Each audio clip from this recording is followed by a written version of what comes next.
नमस्कार, अपना प्रदेश उत्तर प्रदेश उत्तराखंड देख रहे हैं आप। मैं हूं आपके साथ पूजा मोहन पांडे। बुलेटिन की शुरुआत करते हुए सबसे पहले आपको बताएंगे कि आरएलडी प्रदेश अध्यक्ष रामाशीष राय ने प्रेस कॉन्फ्रेंस करते हुए कहा कि आज कई महासचिव नियुक्त किए गए हैं। साथ ही उन्होंने यह भी कहा कि 18 मंडल हैं, उनमें से नियुक्ति हुई है, संगठन मजबूत किया जा रहा है। रामाशीष राय ने यह भी कहा कि सरकार पैसा उड़ा रही है, विदेश में मीटिंग के नाम पर ये पैसे उड़ाए जा रहे हैं। कोई भी उद्यमी जब निवेश करता है तो कानून व्यवस्था पहले देखता है। सरकार को कानून व्यवस्था पर फोकस करने की जरूरत है। यूपी की कानून व्यवस्था की अगर बात की जाए तो धराशायी, ध्वस्त, चौपट। एमएसपी पर उन्होंने कहा है कि आज तक कोई कानून सरकार ने बनाया ही नहीं है। इसकी कामना करता हूं। आज राष्ट्रीय लोकदल की अवध क्षेत्र की बैठक थी और लखनऊ में जो हमारे राष्ट्रीय पदाधिकारी यहां उपस्थित थे उनकी भी एक बैठक हम लोग अभी करने जा रहे हैं। आज एक का परिचय आप लोगों को करा दें कि राष्ट्रीय लोकदल के प्रदेश के संगठन महासचिव के रूप में नई नियुक्ति हुई है अजीत राठी जी की। आपके बीच में हमारे बगल में इन्होंने ये वहाँ मुजफ्फरनगर के जिलाध्यक्ष भी रहे, अनेक पदों पर रहे, यूथ से लेकर के और संगठन के अनेक पदों पर कार्य कर चुके हैं, काफ़ी अनुभवी हैं। इन्हें राष्ट्रीय प्रदेश का महासचिव बनाया गया है। इनके आज उपस्थिति में अवध क्षेत्र की बैठक हुई।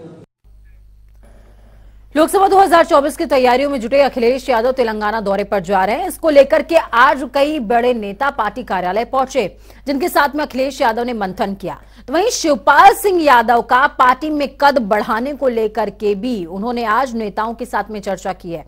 माना यह जा रहा है कि दौरे से लौटने के बाद अखिलेश यादव बड़ा ऐलान कर सकते हैं। पूर्व नेता प्रतिपक्ष राम गोविंद चौधरी भी पार्टी कार्यालय पहुंचे हुए थे। इस दौरान हमारे संवाददाता ने कुछ तमाम लोगों से बातचीत भी करी है। क्या कुछ मंथन के बाद अमृत निकला या विष निकला, क्या कुछ तथ्य निकलकर सामने आए, देखिए। अखिलेश यादव आज तेलंगाना के मुख्यमंत्री से मुलाकात करने जा रहे हैं। इसको लेकर हमारे साथ बातचीत करने के लिए पूर्व नेता प्रतिपक्ष राम गोविंद चौधरी जी हैं। सर, आज अखिलेश यादव जा रहे हैं, किस तरह के समीकरण देखते हैं केंद्र की राजनीति में फिलहाल?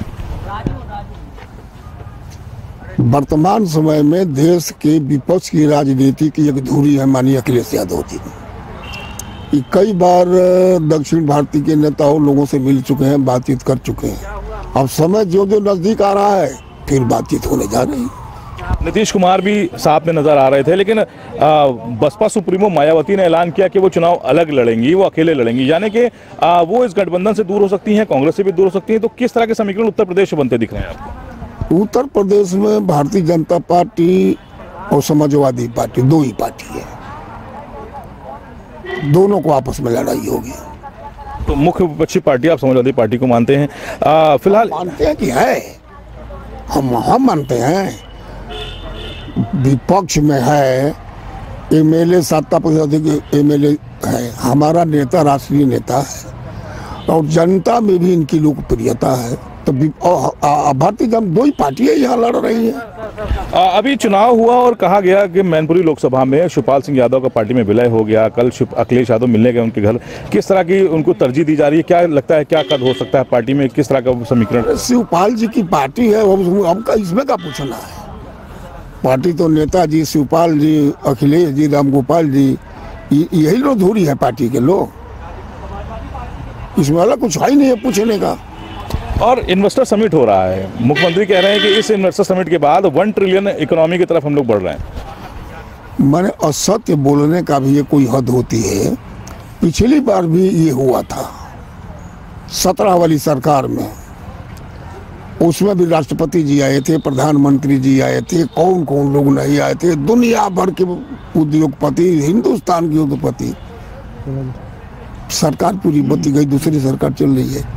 एक कोई कारखाना आपने देखा किसी को लगाते? और मैंने विधानसभा में प्रश्न भी किया था कि कौन कौन पूंजीपति यहाँ कौन कौन कारखाना लगाया, किस बैंक से लोन लिया, कहाँ लगाया, इसको सूचना सदन को दी जाए। कोई सूचना नहीं मिली, तो केवल ये भोपा बजाया जाता है, करना नहीं है। आपको प्रचार हो रहा है कि लग रहा, तो कुछ तो लोग जाने कि लगा ही होगा, लेकिन पिछले 5 साल में तो कुछ लगा एक भी नहीं लगा। बहुत शुक्रिया हमसे बात करने के लिए। देखिए, राम गोविंद चौधरी हैं, पूर्व नेता प्रतिपक्ष समाजवादी पार्टी के बड़े नेता हैं। इनका कहना है कि 2024 की तैयारियों को लेकर ही अखिलेश यादव अलग अलग मुख्यमंत्री से मुलाकात कर रहे हैं, क्योंकि 2024 एक बड़ा आयाम स्थापित करेगा और केंद्र से भाजपा को हटाने के लिए सभी विपक्षी दल एक साथ नजर आएंगे। फिलहाल शिवपाल यादव को लेकर उनका कहना है कि ये उनकी ही पार्टी है, इन्हीं लोगों ने इस पार्टी को सींचा है, तो फिलहाल इस बात की चर्चा ही नहीं होनी चाहिए कि उन्हें पार्टी में क्या पद मिलेगा। कैमरा पर्सन आशीष के साथ तौफीक किदवई, जनता टीवी, लखनऊ। तो अखिलेश यादव तो जा रहे हैं तेलंगाना, लेकिन अखिलेश यादव ने जहां से शिक्षा दीक्षा ग्रहण करी है, यानी कि लखनऊ विश्वविद्यालय, उसका क्या हाल है? छात्रों के 2 गुटों में भिड़ंत हो गई है और भिड़ंत जोरदार। बताया जा रहा है कि छात्र नेता रोहित वेमुला की बरसी पर कार्यक्रम का आयोजन हुआ था। विश्वविद्यालय प्रशासन की ओर से कार्यक्रम के आयोजन को अनुमति न मिलने की वजह से आक्रोशित छात्र प्रशासनिक भवन के पास जमा हुए। इस दौरान आईसा और एबीवीपी के छात्र एक दूसरे से भिड़ गए, जिसके दौरान एबीवीपी के छात्रों पर जय श्री राम का नारा लगाने और हमला करने का आरोप लगा हुआ है। कैंपस में इस भिड़ंत के बाद पुलिस को हस्तक्षेप करना पड़ा। पुलिस ने लाठीचार्ज करते हुए दोनों छात्र गुटों को एक दूसरे से अलग किया। दरअसल 17 जनवरी 2016 की अगर बात की जाए तो रोहित वेमुला ने फांसी लगाकर आत्महत्या कर ली थी और उस समय यह मामला काफी गर्माया हुआ था। रोहित वेमुला के निधन की बरसी पर कार्यक्रम का आयोजन विश्वविद्यालय परिसर में किया गया था और इसी आयोजन के दौरान ये भिड़ंत देखने को मिली है। हालांकि प्रशासन की अगर बात की जाए तो प्रशासन जो वहां पर मौजूद था उसका साफ तौर पर कहना कि भाई हमने तो लाठीचार्ज नहीं किया, लेकिन छात्र आरोप लगा रहे हैं कि हमारे ऊपर जोर जबरदस्ती की गई है, लाठीचार्ज किया गया है और हमारे साथ अभद्रता भी की गई है, धक्का मुक्की की गई है।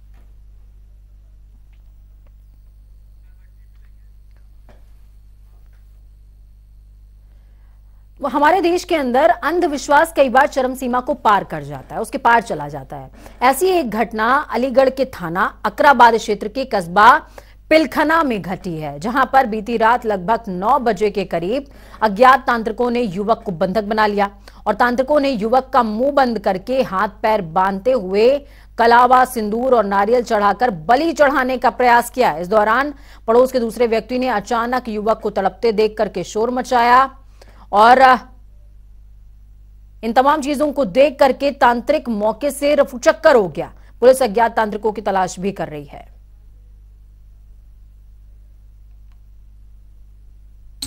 रात को मैं निकला था, मतलब घर पे आया था, मैं बाहर ही खड़ा था घर से, तो मुझे बाथरूम लगा था, टॉयलेट, तो मैं बाथरूम करने उतरा था तो इधर से 4-5 लोग आ रहे थे, शोल टांग के और मुँह से टोपा वगैरह लगा के। मैं सोचा कि काफ़ी खेत वाले आते जाते रहते हैं 9-10 बजे तक यहाँ पर, तो कल यहाँ पर कोई भी नहीं था इस टाइम, मतलब कि 8, सवा 8 बजे के लपेट में कोई भी नहीं था यहाँ पर गली में।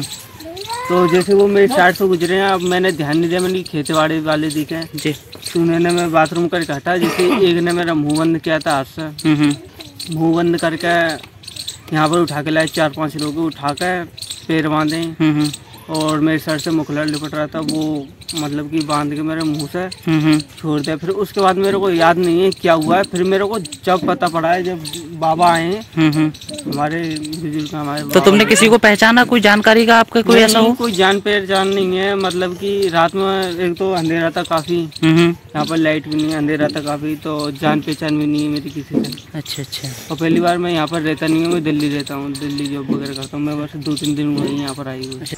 पुलिस क्या कर रही है साहब, न करे कि किसी से दुश्मनाई है तुम्हारी? नहीं साहब, हमारी तो काफी दुश्मनाई है ना, मजदूर लाइन के आदमी। मामला क्या हुआ था? मामला ये हुआ है, ये बाथरूम करने आया, मैं तो सो रहा था घर, जब ये हल्ला हुआ है, जब ये चाचन ने जब बताई है, जब आया हूँ मैं तो उसके साथ में क्या घटना हुई है, पूरी घटना बता दीजिए। घटना ये है कि इसका मुंह बांध रखा मुखलत से, दोनों हाथ और पैर एक जगह बंधे हुए रस्सा से, नया रस्सा है। कौन लोग थे और क्या चाहते थे? वो बलि चढ़ाना चाहते थे। बलि तांत्रिक थे? तांत्रिक थे, दुश्मनी वाला कोई नहीं था। कहाँ के थे तांत्रिक? तो आसपास के ही होंगे और कहाँ के होंगे, कोई पहचान? ना पहचाना कोई। इस खबर पर ज्यादा जानकारी के लिए जडे खान फोन लाइन पर जुड़ चुके हैं। खान, क्या कुछ अपडेट है ग्राउंड जीरो पर? क्या पुलिस ने कोई कार्रवाई करते हुए अभी तक इन तांत्रिकों का पता लगाया है? जी, हम आपको बता दें कि डीएसपी बरला से इस संबंध में पूछताछ की गई थी, तो उनका कहना यह है कि इस तरीके की कोई घटना नहीं हुई है, जिससे लगता है कि पुलिस इस मामले को दबाने का प्रयास कर रही है। और ये मामला जो कस्बा पिलखना का है, जहां मुस्लिम बाहुल कस्बा है, उसमें इस दलित के साथ में अगर इस तरीके की घटना हो जाती तो शायद कोई बड़ा मामला होने की संभावना थी। बिल्कुल।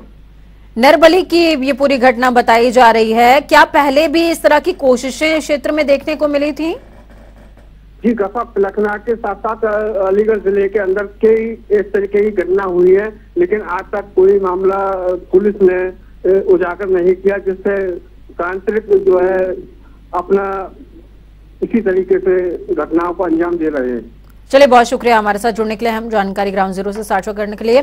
तो आपको बता दें कि नरबली का ये मामला नया नहीं है, जैसा कि जड़ी खान बता रहे हैं, संवाददाता हैं ग्राउंड जीरो से। साफ तौर पर उनका कहना है कि पहले भी इस तरह के मामले देखने को मिले हैं, लेकिन वो रोशनी में नहीं आ पाए क्योंकि पुलिस महकमा इस तरह के मामलों को दबा देती है, दर्ज ही नहीं करती।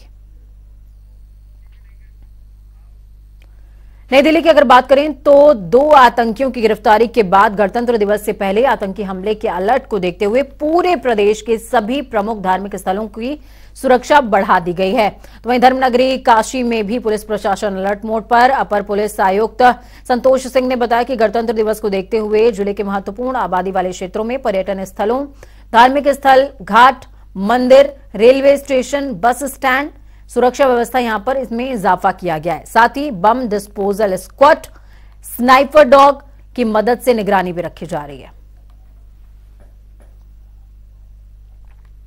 देखिए, 26 जनवरी के परिप्रेक्ष्य में वाराणसी एक संवेदनशील महानगर है और यहाँ देश दुनिया के तमाम पर्यटक भारी संख्या में आते हैं और काशी विश्वनाथ कॉरिडोर की स्थापना के बाद से आने वाले पर्यटकों की संख्या में बेतहाशा वृद्धि हुई है।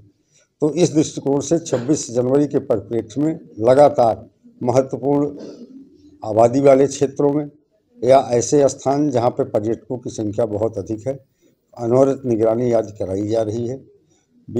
बम डिस्पोजल स्क्वाड की मदद से, स्नाइपर डॉग की मदद से जो महत्वपूर्ण हमारे स्थल हैं, जैसे railway station, bus station, Ganga के घाट और मंदिर परिसर के आसपास, वहां पे नियमित निगरानी कराई जा रही है। पुलिस को अलर्ट पे रखा गया है। पर्यटन विभाग की ओर से 4 दिनों तक बोट फेस्टिवल का आगाज आज से आगाज हो चुका है। 4 दिनों तक ये बोट फेस्टिवल चलने वाला है। इस बोट फेस्टिवल में नौका रेस का आयोजन किया गया, जो कि काशी के राजेंद्र घाट से शुरू होकर राजघाट तक गया। इस नौका रेस प्रतियोगिता में कुल 12 नाविकों की टीमों ने हिस्सा लिया, जिन्हें विशेष रूप से प्रशिक्षित किया गया है। देश और विदेश के अनुभवी जजेस इस प्रतियोगिता की विजेता टीम की घोषणा करेंगे और पहले स्थान पर आने वाली टीम को 1 लाख रुपए की पुरस्कार राशि भी दी जाएगी। देखिए, बनारस आध्यात्मिक नगरी है और यहाँ लोग आध्यात्म से काशी विश्वनाथ धाम के दर्शन करने आते हैं। लेकिन जो हमारी एक यंगर जनरेशन है, जो इतना अभी स्पिरिचुअलिटी से नहीं होती है, ये एडवेंचर टूरिज्म एक ऐसा माध्यम है जो बहुत सारे युवाओं को अपनी ओर आकर्षित बनारस से जोड़ता है। बनारस में जो वाटर स्ट्रेच है हमारे पास, वो बहुत सुंदर है। गंगा जी का जो जल प्रवाह है और हमारे पास बहुत सारे नाविक भी उपलब्ध हैं। तो हमने सोचा कि हम अगर इस तरह के वाटर स्पोर्ट्स को यहाँ लाएंगे तो ये बहुत ही एक उत्साहवर्धक चीज होगी। फर्रुखाबाद की अगर बात करें तो किसानों ने 200 से ज्यादा गौवंशों को अमृतपुर तहसील परिसर में बंद कर दिया। बताया जा रहा है कि किसान आवारा गौवंश से इतने ज्यादा परेशान थे कि उन्होंने ये कदम उठाया है। गौवंश को तहसील परिसर में बंद करने से कर्मचारियों में हड़कंप मच गया। इसकी जानकारी पुलिस को दी गई। इसके बाद पुलिस की टीम मौके पर पहुंची और किसानों को समझाया गया। किसानों का कहना है कि गौवंश उनकी फसलों को नुकसान पहुंचा रहे हैं। गौवंश ने इनको अगर अन्ना पशु कहा जाए तो ज्यादा मुनासिब होगा। तो वहीं अपनी फरियाद लेकर अधिकारियों के पास जाते हैं, लेकिन उनकी अपील पर कोई कार्रवाई नहीं करता।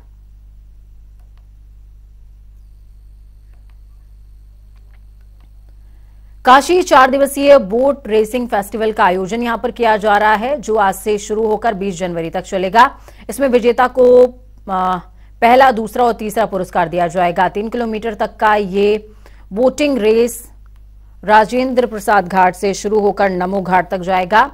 सबसे बड़ी बात यह कि वाराणसी में बोट फेस्टिवल भी है, साथ में बैलून शो का भी आयोजन किया गया है और ये तमाम चीजें 20 जनवरी तक चलने वाली हैं। 3 दिवसीय कार्यक्रम है और ये भी कहा जा रहा है कि इन तमाम इवेंट्स को और भी आगे बढ़ाया जा सकता है।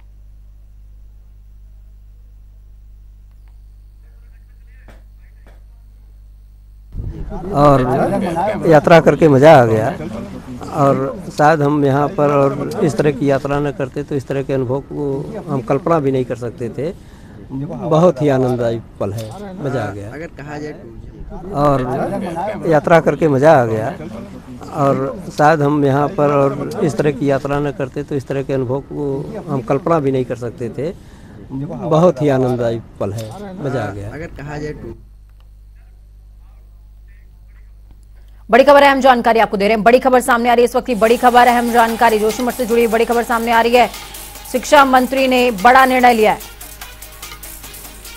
भूदशाओं से प्रभावित छात्रों को राहत की खबर है।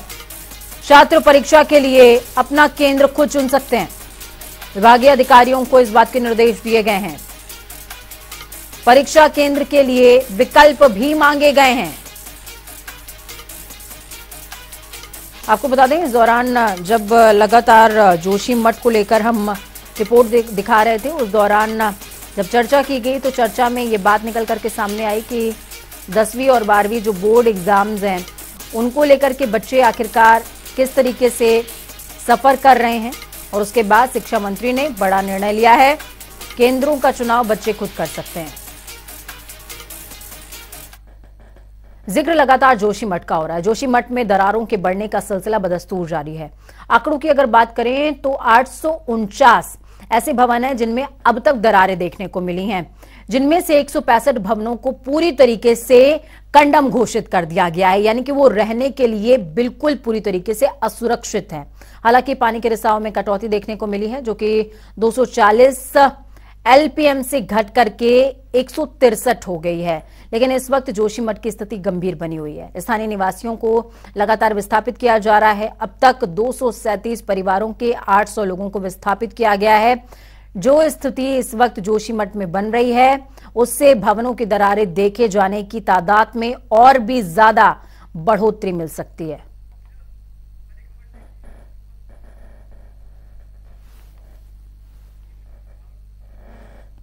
जोशीमठ में आई आपदा के बाद राज्य सरकार जोशीमठ को बचाने की हर संभव कोशिश कर रही है।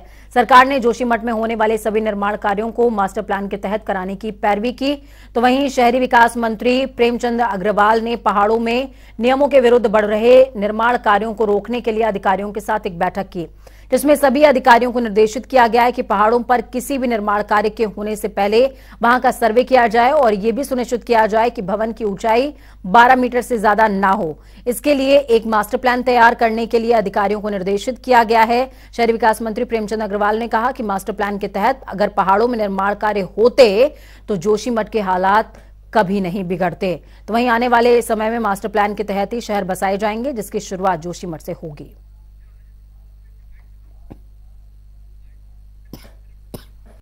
देखिए, जो जोशीमठ की समस्या आप जानते हैं कि उसको लेके सरकार और माननीय मुख्यमंत्री जी बहुत गंभीर हैं और उन्होंने कहा कि जो हमारे प्रभावित लोग हैं उनको किस प्रकार से शिफ्ट किया जाए, और उसको लेके वहाँ जो विशेषज्ञों की टीम है वो लगातार जगह का, स्थल का चिन्हीकरण करने का काम कर रही है। और ये चिन्हीकरण का काम जैसे ही पूरा होगा उसी बीच में हमने जो हमारी आवास की टीम है उसको लेके उनको मैंने आज बैठक की है। और हमारा आप जानते हैं कि प्रदेश भर में 63 जगह मास्टर प्लान का काम पहले से हम लोग कर रहे थे और जो प्रक्रिया जारी थी उसमें लगभग 1.5 साल का समय हम लोगों ने दिया था। लेकिन अब चूंकि परिस्थिति बदली है और जोशीमठ की परिस्थिति एकदम अलग से है, तो इसको हम विशेष रूप से देख रहे हैं। जिस कंपनी को काम दिया था, जिसने चमोली जिले का काम दिया था, तो प्रेमचंद अग्रवाल को सुन रहे थे आप। साफ तौर पर इनका कहना है कि केदारनाथ के तर्ज पर ही जोशीमठ का पुनर्वसन होगा, लेकिन सबसे बड़ी बात यह है कि 12 मीटर से ज्यादा ऊंचे भवन ना हो, इस बात का खास ख्याल रखना होगा। अजीत काम्बोज जुड़े हुए हैं हमारे साथ में फोन लाइन पर। अजीत, देखिए बैठक हो चुकी है, प्रेमचंद अग्रवाल बैठक से निकल आए हैं, जिनको हम सुन भी रहे थे साफ तौर पर। इनका साफ तौर पर कहना है कि अब मास्टर प्लान को इंप्लीमेंट किया जाएगा और सर्वे के बाद ही किसी निर्माण कार्य की अनुमति दी जाएगी। लेकिन सबसे बड़ी बात यह है कि जब तक ये तमाम निर्माण होते रहे जोशीमठ के अंदर, वो हमेशा से ही जो है डेंजर जोन में रहा है जोशीमठ, तब क्यों नहीं गवर्नमेंट की तरफ से ध्यान दिया गया? इसकी जवाबदारी कब सामने आएगी? बिल्कुल आपने ठीक कहा पूजा। अगर उत्तराखंड की भौगोलिक परिस्थितियों की बात की जाए तो यहाँ पर काफी विषम चीजें सामने आती हैं, जिसके चलते निर्माण कार्यों पर भी रोक लगी हुई है। और देहरादून से लेकर अगर जोशीमठ तक की बात की जाए तो कई बहुमंजिला इमारतें नजर आती हैं, जो कई बार नियमों को ताक पर रखकर बनाई जाती है। ऐसा ही प्रकरण जोशीमठ में भी देखने को मिला है, जहाँ 12 मीटर से ज्यादा ऊपर तक के भवन सामने नजर आए हैं, जिनको अब खतरे की जद में देखते डिमोलिश करने की तैयारी यहाँ पर हो चुकी है।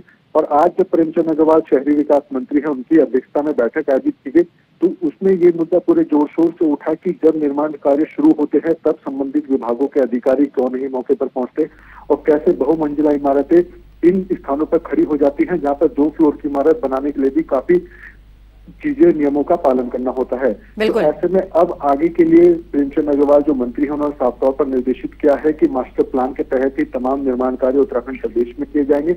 इसके अलावा कहीं पर भी अगर बसावट होती है तो सबसे पहले वहाँ की भौगोलिक परिस्थितियां, वहाँ का सर्वे करना होगा कि क्या वहाँ पर भवन निर्माण के लिए जमीन जो है वो उपयुक्त है या नहीं है, या भविष्य के लिए क्या नुकसान यहाँ पर बिल्कुल। और हमें ये भी बात समझनी पड़ेगी कि अगर इन तमाम जो रूट मैप अभी तरीके से एक्शन प्लान डिसाइड किया जा रहा है, वो पहले से अगर इम्प्लीमेंट किया जाता तो शायद हालात अहम जानकारी ग्राउंड जीरो से साझा करने के लिए तो मठ दरक रहा है और बहुत पुरजोर कोशिश हो रही है शहर को बचाने की, क्योंकि ऐतिहासिक शहर है, धार्मिक शहर है, संस्कृति जुड़ी हुई है जोशीमठ के साथ में। लेकिन सवाल ये कि जब इतना ही ज्यादा वो शहर बहुमूल्य था, तो आखिरकार क्यों पहले से उसका ख्याल नहीं रखा गया? इसकी जवाबदारी कौन देगा? बहुत छोटे से ब्रेक का, ब्रेक के उस पार खबरों का सफर लगातार जारी रहेगा। बने रहिए जनता टीवी के साथ।